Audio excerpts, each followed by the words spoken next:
Good evening and welcome to Khara. Oh shit, for those who do not understand any other language. Um, if I could speak French, I would say it in that language, but unfortunately I cannot. I am currently waiting for Rami to join me. He is the leader of the Mortgages Approval Ottawa group. Once he comes in, we will be chatting about the current state of our lives. I see him in here. I'm going to add him in on just how screwed we all actually are. Hi, friends. Thanks for joining. Hi, Ziad. I hope you're well. Hi, Rami. How are you? Good. How are you? Good. Did you like my intro? I'm so cheery today. Yes, that's awesome. How are you doing, Rami? I'm doing well. Yes? How are Thank you you? for taking time. Oh, I'm great. I'm fantastic. I'm trapped in my house with my two screaming kids. I am fine. Thank you for taking time out of your busy day to join us. I know that you're probably being bombarded with your clients right now. I can't imagine what you're going through. How are you doing? I'm doing well. It's busy. It's a lot of questions, a lot of uncertainty, but we're working through it. Fair enough. How are you working right now? Is it all like via phone calls? Are you face to face? Um, Mostly via Zoom Okay. and Skype and phone calls. The good thing about Zoom is that uh, documents, presentations, information online. So if they're looking for, calculations, I can show them on the spot on the computer, share my screen. Um, and for signing packages, I use Sign Now. It's a platform where they can just sign on their phones. Okay. Yeah, it's things that we used to use before, but now we're forced to use it. You're forced to use it. So you met anyone face to face throughout this whole sort of ordeal, or are you completely cutting off all um, physical forms of communication with people? No, I've cut that off completely. You've cut it off completely. Yeah. Now I know you're at home. You've got two small kids at home, and your wife is at home working as well. How is it being home and working amidst all the chaos and everything like that? Well, because of the chaos, I normally actually go to the office to work. Fair. So um, there's nobody that actually goes to the office. We don't meet any clients at the office, but it's a secured, closed area that I would work from. Okay, so that's how you're able to sort of get everything. Yeah, yeah. Before I jump right into things, how are you doing dealing with all the questions that you're getting right now? Is it stressful for you to be sort of trying to pick up the pieces of everybody, being frantic and calling you with everything? So things are changing all the time. Things are changing daily. We see extensions from builders. A lot of people are losing their jobs or they're being laid out. Luckily, there are a lot of lenders that are understanding of this, and they will keep going with the funding, Okay. depending on the industry that you're in. So if you're like a teacher or if you're a professional, you're more likely um, to get that same mortgage you were approved in a few months back. Okay. But I think the ones that are more at risk are the self-employed, the Right. mechanics, the hairdressers, um, even some realtors, um, you know, anybody, restaurant owners, taxi drivers. Right. Yeah, they're affected the most. So, say somebody, hypothetically, if somebody were in 90 days of their closing and they were to have been laid off or they were a small business owner, would this affect their approval? Likely. It depends on the down payment. Right. It depends on their credit strength. It depends on the industry that they're in. Okay. Um, if somebody has a good business history for 3 years Right. and this is affecting their business for 3 or 4 months, they are likely to keep that approval. But if you just started a business 6 months ago, there's just not enough data to help the lender keep your approval. Okay. And have the interest rates changed at all now since COVID? Yes. They have. Yeah, they have. So interest rates have actually gone up. They've gone up. Yes, so mortgage rates have gone up. The Bank of Canada has reduced their interest rates. Okay. Um, you know, um, a lot of people thought that with the reduction in the Bank of Canada's rates, the 5-year fixed rates or even the 5-year variable will reduce. The opposite actually happened because the fixed rate is driven by the bond market, and the bond market is, investors buy bonds from these lenders, and the lenders lend out that money. When the investors started getting spooked, they increased the interest rate. Okay. Um, and CMHC, along with the Bank of Canada, also bought a lot of those bonds from these lenders. So they dished a lot of money into the lenders so they can lend out that money, um, which also forced them to increase their interest rates. And your variable reduction, if you're getting a variable interest rate now, you're not going to get that prime minus one that we're all used to. You're likely going to get a prime plus one, plus 0.1% or prime plus 0.2%. So, with all that said, would it be better to be in a fixed or a variable at the moment? Right now, the variable is not attractive. If you had a variable interest rate, you have prime minus one probably. You're paying like 1.45% in interest. So you need to stay put and stay in that mortgage because that's the cheapest it's going to likely get. Um, and eventually, when things level out again, the variable will be more attractive and the fix will probably reduce again. If you're looking to buy right now, I would probably suggest to take a fixed interest rate. Like a fixed interest rate. Yeah. Um, so, do you think this is causing the market to increase, or is it sort of decreasing right now? So we hear a lot of things in the market, in the news that unemployment rate is going up, which will have a strong impact on the market because if people don't have jobs, they can't buy homes. Right. Uh, this is not nationwide, right? They all believe that it's going to affect. We live in Ottawa. Most uh, most people buying homes are government workers, and they are still getting paid. Right. Okay, the ones being affected are the business for self people. Okay. Uh, so ultimately, in Ottawa, I feel like the market will not take a dramatic hit, but in other bigger cities where private is the majority, they will likely take a hit. We'll take a hit. Now, Mhm. Rami, I do see a question from Rua here. She's asking, do you believe that the real estate market will crash? If so, how would it work for self-employed individuals to purchase an income property? So I think that's a I, little what you just said, but mhm. Yeah, so I don't think the real estate market in Ottawa will crash because the real estate market is heavily dependable on employment. Okay, okay. and because the majority of the population in Ottawa works for the government or for hospitals, we have three major hospitals. Um, they will likely not get affected, right? Like you're either working for the city, you're for the government, or for a hospital. You know, and that's the majority of the population. The market will not be affected in that sense. Um, if you were buying in Toronto, if you were buying in a city where it's mostly private, it's going to get affected. So moving forward, I mean, I know it's really difficult to give some sort of a projection because everything is changing minute by minute and daily. Um, what do you think will happen in the next 3 months to the market, to the mortgage rates and all of that? Do you think that they're just going to sort of stay where they are, continue going up? I think if anything, they might go up just a little bit or stay put. Um, we see we're seeing a shift with the lenders. We're seeing appraisals coming in short um, because I feel like everyone is just spooked and they're sort of staying put.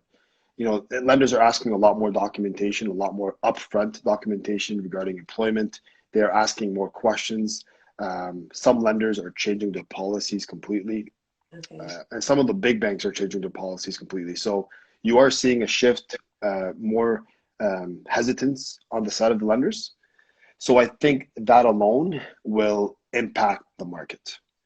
It won't cause a crash, but it'll certainly level it up a little bit. I don't think that, we've seen a 20% increase from 2019 to 2020 in real estate value, right? I don't think that will keep up. I think it will just level out. Prices might reduce a little bit because, you know, um, maybe more people will start selling after they get desperate. When there's no money, if they're not working, a lot of self-employed people, they'll start selling, and then you can get some deals on the real estate side. I think that might have a strong impact. Um, so whether our rates are going up or down, I think they might stay the same for now. It's Now, gonna. sorry, I was just going to ask you, with those who are putting delays on their mortgages and deferring them 6 months or skip payments, what are the pros and cons of them doing this right now? Is that going to sort of slap everybody in the face in the next 6 months? Um, well, it's more expensive because what you're doing is you're actually postponing your payment by 6 months, and that payment, that interest, is just increasing the balance, and you're still paying down this balance, and you're accumulating interest on that balance. Right. So at the end of the day, you're more likely to pay an extra $2,000 on that 6 months. On a three or $400,000 mortgage, I think I did some calculations a few days ago. It'll likely cost you about $2,000. For the deferral. Yeah. So the banks will be making money off of the deferral payments. And There's no doubt about that. when you do defer the payments, does that just add an extra 6 months onto the end of your mortgage, or are you expected to pay that in a lump sum once the 6 months has been completed No, you're actually amortizing it over the length of the mortgage. over the length of the mortgage? Okay. Yeah.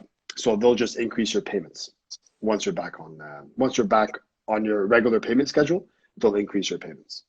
Okay. Um, do you think that a lot of people are going to be forced? I know you kind of touched on it, but people are going to be forced into selling their rental properties because of this, um, because of their tenants not being able to pay or whatever the case may be. Um, well, if their tenant is not paying, these people might actually have their payments deferred as well. Right. So if that works out, that's great. If you have, an investment property with a private lender, that private lender may not want to defer the payments. Okay, so that's another problem. And these people may want to sell the property to keep to stay afloat. Um, but I do anticipate a lot of people that can't get their payment deferred to start selling their properties for sure. So yeah, it'll definitely increase inventory, and it may not, it just won't continue to stay as a seller's market. I think it's going to be important to, not everybody will be able to sell your house. It's going to be important to find a quality realtor that will actually have the skill to sell your house, because it's no longer a seller's market. It might turn into a buyer's market. Um, I, but again, I do anticipate them to start selling the properties. Maybe not their matrimonial home or their owner occupied property, but if they need to dish out the rentals, I do anticipate that for sure. Now, for anybody looking to buy a home right now, would you tell them now is the appropriate time to do so? If you can get approved for a mortgage and you haven't lost your job, you're in a good financial position to buy a house, why not? There's no reason why you wouldn't. I don't think in Ottawa the market will crash. I think it'll continue going up. And when you're buying a property, you're not buying it for 1 year or 2 years, you're buying it forever. Right. So um, this setback shouldn't stop you from buying a property. It's just a setback. If it goes up or down by $20,000, it'll make you $100,000 or $200,000 in the future. So um, I would definitely recommend people to buy for sure. To buy right now. And in terms of commercial property, is that a valuable market right now? So the issues I anticipate with commercial is the fact that the problem right now is you can't, commercial, some businesses are just not operating at all. Right. So if you are leasing a place to, uh, a non-essential business, Right. nobody's going to rent from you, right? And you're not going to be collecting rent. So you're basically buying a property that will not generate any income for a while. Okay. So I think commercial will definitely take a hit because more business for self people are it's business for self people that would be affected the most during this pandemic. Fair enough. I Mm. do see another question here. I'm just going to read it out to you. If people are forced to sell their rentals, won't the value of the homes go down? I don't know what the percentage of rental properties to owner occupied properties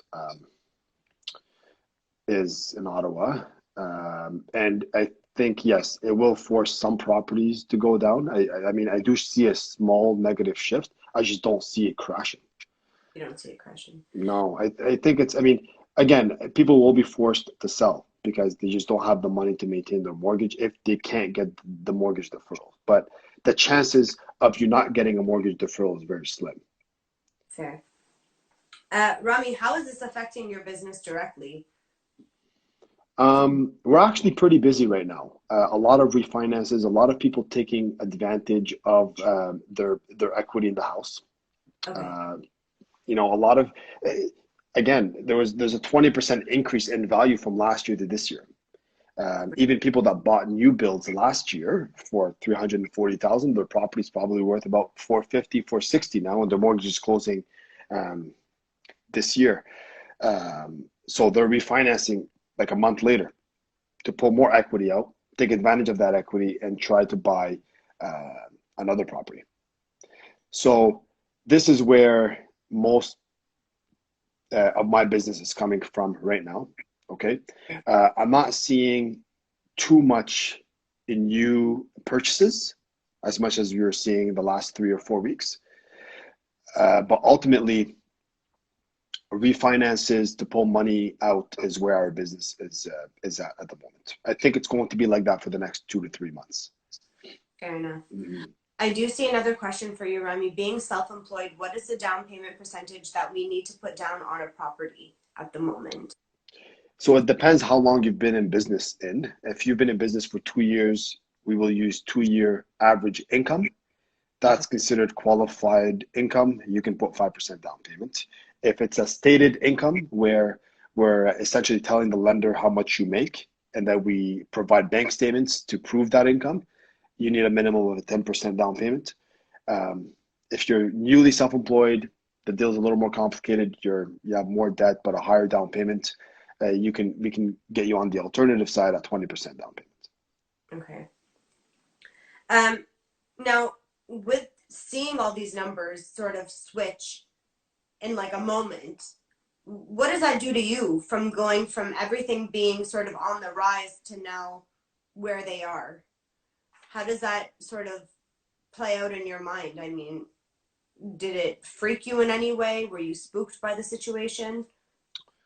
Um, So we have access to about 65 different lenders, and not all of them increased their rates at the same time. We still had access to some lenders that still offered the lower rates. So as long as we have options, we were comfortable. Okay.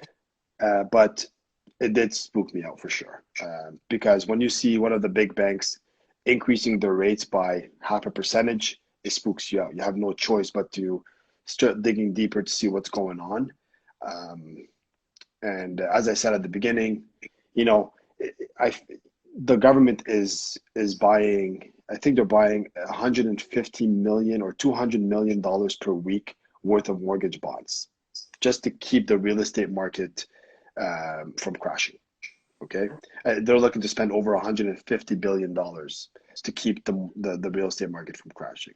That will generate or create higher interest on your mortgage. There's no doubt about it, but Right. we're talking about a difference of maybe 0.5%. Ultimately, it's not going to make a huge difference in your payments, Okay. but it's the rate will definitely go up. It has gone up. It'll continue to go up just a little bit. I don't see it reaching the mid 3%. I think it'll be closer to the 3.2s and the 3%.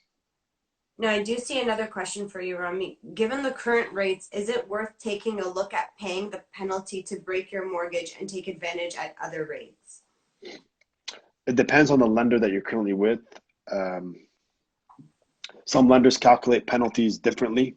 If you're with a big bank, you're looking at probably a 2.5 to 3% fee on the balance of your mortgage and penalties. Okay, so a $300,000 mortgage, that's a $9,000 penalty. If you're on a variable interest rate, it's normally 3 months interest. Okay, so that's a huge difference. Huge difference. If you're not taking that money or refinancing to pull equity, Right. that $9,000 penalty is likely not worth it, unless you're paying a much cheaper penalty. It depends when you got your mortgage. Like if you got your mortgage at the beginning of last year, where you paid 3.5%, by the end of the year last year, you were paying like 2.9 or 2.8%. So it just depends on your mortgage. It depends on the lender. It depends on the interest rate. It depends on the term. It depends on the penalty, ultimately. Okay. Now, Rami, if people did want to proceed with coming to you for more questions or anything like that, is there a way they can contact you to get more information on their mortgages or what they can do right now? Or are you full for your clientele? Absolutely. My email is rami@ramimortgages.com. Okay. And my phone number is 613-355-7269. You can find all that information on my website. Um, I am free. We're still in business. We're going at it, strong. I am working through Easter. It's business hasn't slowed down for us. I'm not sure what I did to my screen. Sorry. I think I tried to put a comment in there. Okay. I know No. I lost you. I can still hear you though. Oh, did you lose me? Well, I can't see you, but I can still hear you. Okay, I'm not sure why. Sorry about that. Okay, so what I was saying is we are still actively in business, um, and yeah, most of my calls, I do phone calls. It takes about 15, 20 minutes per application normally, and we do a lot of Zoom where I can show you some calculations online where you could just see it for yourself, and I can show you how to make those calculations to see whether it's worth it for you to refinance. Okay. Most of the time, to be very honest with you, if you're on a fixed interest rate that you got last year, it's probably not ideal to refinance right away because your penalty will just outweigh the savings and interest. Okay. Rami, I have Charbel asking, is it worth locking in our variable mortgages right now, or is it best to wait it out?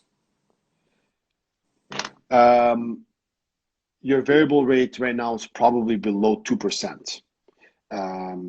No, it's not worth for you to lock it in right now. Take advantage of this low interest rate for the next 3 or 4 months, and then we'll see where the interest rate is going, and then consider locking it in. Okay. Yeah, you should ride the wave right now. If you have a variable, I think ride the wave. You're paying, under 2% in interest. That will likely not happen ever again. Okay. Can you still not see me, Tara? No, I can't see you. Okay. I don't know why. Do you want me to click you out and then put you back in? Yeah, sure, sure. Okay, 1 second, guys. Sorry, guys. We're just going to add him back. Not sure what happened. This is some really good information. I don't understand half of it. Hi. There you go. Sorry. Okay. Okay, so sorry, I lost you. Where were we? So we were talking about if you're in a variable, if you should lock it in Right. or refinance to get a better interest rate. And I was saying that if you are in a variable paying under 2%, you're better off you're better off keeping it, Waiting it. riding the wave, waiting it out, and see where the market is going. Okay. And have you guys established any sort of, I know, again, it's completely unknown, but there's no projection for what the upcoming months have to offer? No, it's hard to tell. It's hard to tell how the market is going to react to all of this, but banks and the government have really stepped up to Okay. avoid a crash. Okay, and I see a lot of lenders that have been very forgiving with people that have lost their jobs. Right. Unfortunately, their hands are tied, and they just can't risk continuously supporting or keeping an application or an approval for applicants that are self-employed and just don't have a history of maintaining a good income. Right. Rami, I see another question here. How are private lenders reacting with the current situation? Have you seen them defer payments? I think you've touched Um, on it a little bit. some of them have, some of them haven't. I think it depends on the history that you have with that private lender.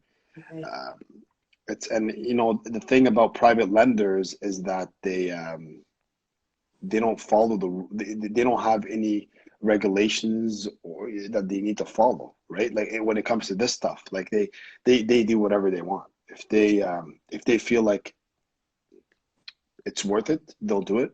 If they don't, um, then you know they can essentially do whatever they want. I haven't heard of the government implying a particular rule for private lenders yet, but that might come. So we just don't know yet. So just wait it out, basically, see what happens. Are I you think so, yeah. are you following closely? I'm sure you are, to see what's happening and what changes every day. And have they been making sort of daily changes to your industry and how it's running right now? Other than more hesitance on the side of the lenders, not much. I think it's really important for a good mortgage broker to just make sure he's very specific with the lender, make them feel comfortable about the client, about the applicant. Um, things that were being approved in January are not being approved now. Okay, um, so it's a little tougher. And if even if you're buying, for instance, I have a client where they just bought a condo and it's a rental property. They get it in May and they can't get anybody into the building because they're not letting anyone into the building to see the property, Right. right? So now he may have to carry the mortgage for a few months until all of this boils over. Yeah. So there's a lot of these are the kind of changes that you see. Um, in terms of, news feed, it's it's some of it is exaggerated, some of them we haven't felt yet, and I feel like some of it could be exaggerated because it's directed to some of the bigger cities. You know, I feel in Ottawa because we're such a government-run city, it just doesn't affect it as strongly. But we will feel an impact. I just don't feel it'll be that strong. Now, what are your thoughts on the situation in general, regardless of mortgages? Like, were you kind of like, what the hell when this entire thing went down? As a human being, I mean, what was Yes, your reaction? for sure. I was concerned. I was concerned for, I was concerned mostly for my parents. And I didn't take it seriously at first until I started reading more about it and understanding how powerful this virus could be. Um, I think the measures that the government is taking are the right measures. I think some of them, maybe they should have been more strict or just initiated a stronger lockdown. But then we still have people outside of Canada that are still coming into Canada. So this might last longer than everybody wants it to. But all we can do is just wait and do what we can to keep it in check. I hate it. I don't like it. Yeah. No, I mean, I think it's harming a lot of people financially, physically, stress wise, and all of that. I'm sure you see that a lot on your end where people Mm, phoning in and you can hear their anxieties through their phone calls, right? Because everyone who owns a home or properties right now, their main concern is how the hell am I going to pay for this? yeah. Um, so, I mean, I think that does sort of wear down on you as a person, Mm, behind Rami, the mortgage broker, you're still a human. So right. Yeah. it can't not affect you on a personal level. Um, It does. And you know what? A lot of people think that lenders will simply stop lending out money. So they'll do a credit stop. The government is making sure that does not happen. So if you are in a tough position, the government is helping you. And I've offered this on Facebook a few weeks ago. Myself and my team, where we are ready to provide any non-perishable foods, gift cards to anybody that needs help, just to sort of give back and help these families survive.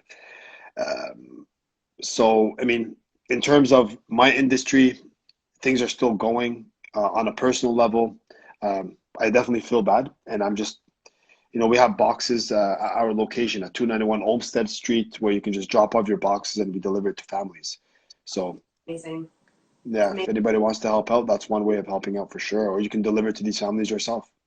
Yeah, I think that's admirable. I mean, right now, I think that's what we need to do, right? We need to be bringing people together and helping Hmm. out in whatever ways we can. So I genuinely admire that, and I think that it shows character. So good on you guys for taking initiative. Um, Rami, in terms of COVID-19, I mean, um, you mentioned your parents, and I know that you have two kids. Your wife is at home. How is the dynamic within your household? Are you worried at all? Are you content with the way that you guys are personally handling the situation? I think it's important to just, keep the kids entertained. The toughest part is not seeing the grandparents because they miss them a lot. So, and you can't take them to the park because that's a risk. And, sometimes you can't take them out for a walk because that's a risk. So, it's hard to contain them, but it's what we have to do as a society right now, and it's what and we need to protect the ones that are most vulnerable to it, and that's our parents, right? So that's the toughest part, in my opinion, is not being able to just live the life that you used to live, and we miss it, right? But then you think about the ones that are having a harder time putting food on the table, and that just sort of puts you in a more a gratifying mood. Um, and it makes you, and I think, if you are feeling depressed or if you are feeling down, maybe send somebody a $50 gift card. That will make you feel better because now you're not only helping yourself, but you're helping somebody else. Right. So you guys are taking the isolation pretty seriously. Have you witnessed any family or friends not taking it as seriously as you guys are? I do have some clients that want to meet face to face. Um, and so I oppose to it, obviously. Um, but friends and family, no, not necessarily. No, Everyone's taking it fairly no. seriously. Mhm. Now, Rami, I normally ask people what their conspiracy theories are. I'm not going to ask you that question because I feel like you're a pretty level-headed guy and you might not have any. Maybe you do, but I want to switch it up a bit. So instead of asking you for a conspiracy theory, I'm going to ask you to tell us a joke because I could use to laugh right now. So, can you tell us a joke? Uh, Putting you on the um, spot, unfortunately. a joke. Oh man, I don't know. I'm not much of a jokester. Uh, Your wife is laughing at you. That's pretty funny. mm, I don't know. I'm trying to think of one that well, You're on the spot and you're okay, okay. well, Laura, Chuck Norris got COVID-19. Have you heard this one? No. Yeah, Chuck Norris got COVID-19. The virus is in quarantine for 14 days. Your wife says I'm dying great. It's the Chuck Norris jokes. The only jokes I know. It's pretty funny. It's pretty funny. I Mm, thought the joke hmm. was just that Chuck Norris got COVID-19, but then you took it to a whole other level. So thank you for that. Um, Rami, now that you're live, final thoughts. What would you like to say to everybody in regards to COVID-19? I think it's we are flattening the curve. Um, it will have a ripple effect. So I think it's important to just stay patient. Don't panic. I don't believe in conspiracy theories. I think everything will be okay. But it will have a ripple effect. I think it's going to take some time for everybody to get reaccustomed to our normal, um, just our normal life. Ultimately, I think the government is doing whatever they can to just keep us going and keep the market from crashing. Fair enough. So I have faith in that. I think that's. Are you doing anything specific for your faith right now? Do you find yourself in these times sort of moving closer to your faith, believing a little harder? I know Easter's just around the corner. Um, Well, I went to the bank and I pulled out all my cash to put it under the mattress, just in case all the banks fold. But other than that, no, that's No. it. Just pulled out all the cash out and put it under the mattress. Do you think that that will happen? Do you think that the banks will all collapse? No, I'm just kidding. Just I was kidding. gonna ask you for your address next, by the way. No, I'm just kidding. Not really. Honestly, I'm just staying patient, trying to keep my just catering to my clients and just trying to do my part. That's all. Fair enough. Remy, thank you so much. I know you're very busy, and I really appreciate all the information you've given us for free. So, guys, if you do need anything, please message Remy.